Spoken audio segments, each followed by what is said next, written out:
Bonjour, alors dans ce tutoriel nous allons voir comment fonctionne l'éditeur de particules. Alors, on va voir pour cette particule là par exemple, la chute de diamant, propriétés, alors les propriétés d'émetteur. Donc ici on voit l'émission, on peut émettre depuis 1 point, 2 points, 3, 4, autant que vous voulez. Voilà, on a un véritable nuage, on va revenir à 1. On peut émettre sur une aire arrière, en ellipse, un peu de cette façon là, à partir d'un point central, en ligne. On avait choisi celui-là. Ensuite,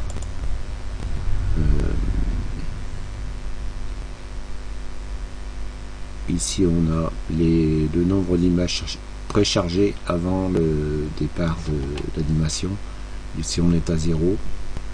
On peut garder les particules en ordre au départ. Voilà, ce qui donne ça.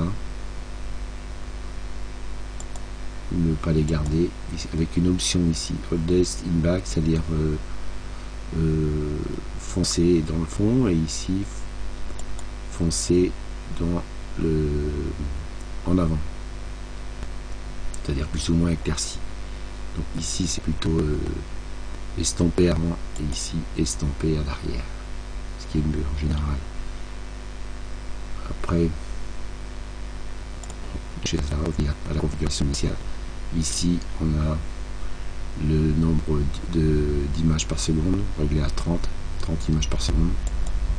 Là c'est stoppé, l'image devient fixe. Alors on est en route, on peut monter 45 images par seconde. On revient en arrière. Par exemple là, 9 images par seconde, voilà ce que ça donne. C'est saccadé. Pour le cinéma c'est 24 images par seconde, voilà.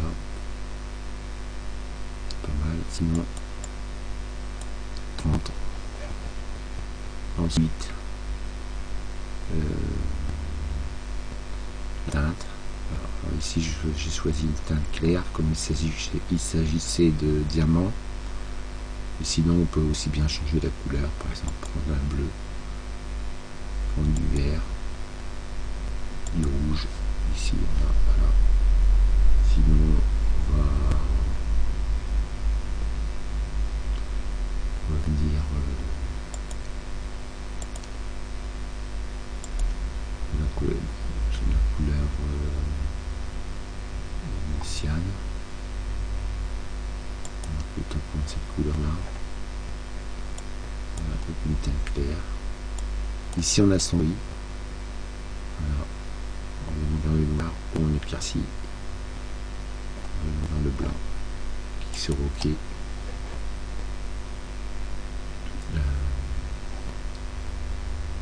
En ce qui concerne la particule, voilà la particule initiale. Donc, voilà l'image, diamant. On l'a ici en noir et blanc, mais initialement elle était en couleur. Si elle est en couleur, normalement elle est plutôt métallique comme ici. Elle est plutôt là en translucide. Ici l'image qui active, c'est quand on la relative. Voilà.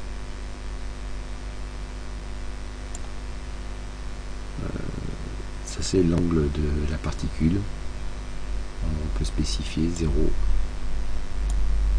65. On a un éclatement, puisque c'est dans le 255.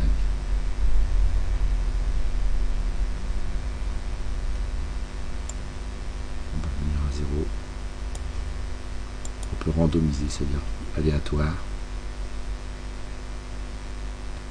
Éliminer suivant l'animation 0, Gardez l'alignement pour l'animation. Donner un chiffre. 180. On va venir à 0. On vient à 0.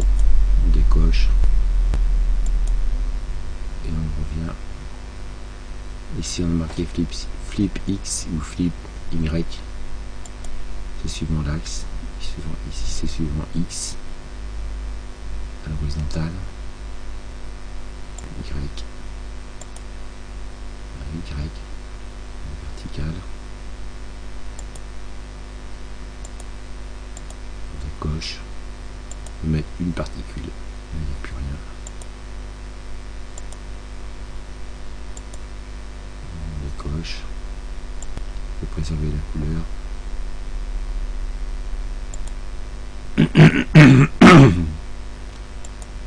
Référence du point. Ici. Ok.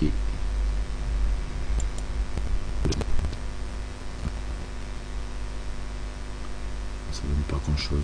Plus grande dispersion peut-être. Voilà. Appliquer pour tout. Voilà. Attacher à l'émetteur, c'est-à-dire à partir de l'émetteur central. Le point d'émission est rattaché à l'émetteur central ici. On décoche, on revient à l'animation de départ. On verra ensuite dans un autre tutoriel les différentes configurations ici, ici pour la chute de diamant, ici les cartes, le petit point, le cercle blanc.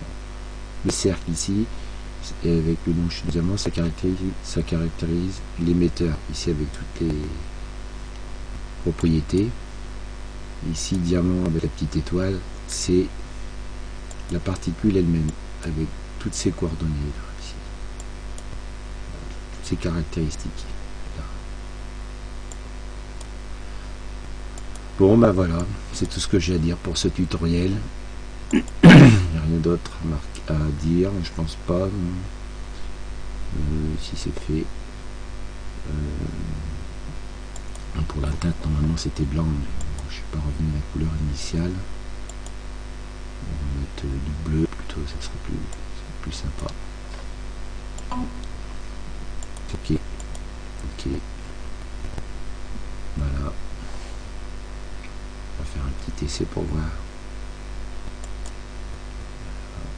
Place l'objet, place l'émetteur, on fait l'essai. Voilà une chute de diamant. On revient en arrière. On efface. Ah oui, alors je voulais parler aussi de comment dire, changer le fond. Pour changer le fond, c'est ce petit carré gris à gauche. Alors on va choisir un émetteur, chute de coquillage ou chute de cube, par exemple une chute de cube. On va changer le fond. Voilà. On prend un fond blanc. Voilà, un fond blanc. Chute de cube. Alors on place. On prend toujours un objet foncé. Voilà, une chute de cube sur un fond blanc, ça rend bien. Toujours un objet foncé sur un fond clair. Jamais un fond clair sur un fond blanc, sinon ça rend pas. On arrête. On vient en arrière. On efface. On va faire un essai pour voir avec un fond clair. Voilà, par exemple ici, on a un objet clair. Je place l'objet. Je mets en route. Et ça rend rien du tout. Je reviens en arrière. Efface.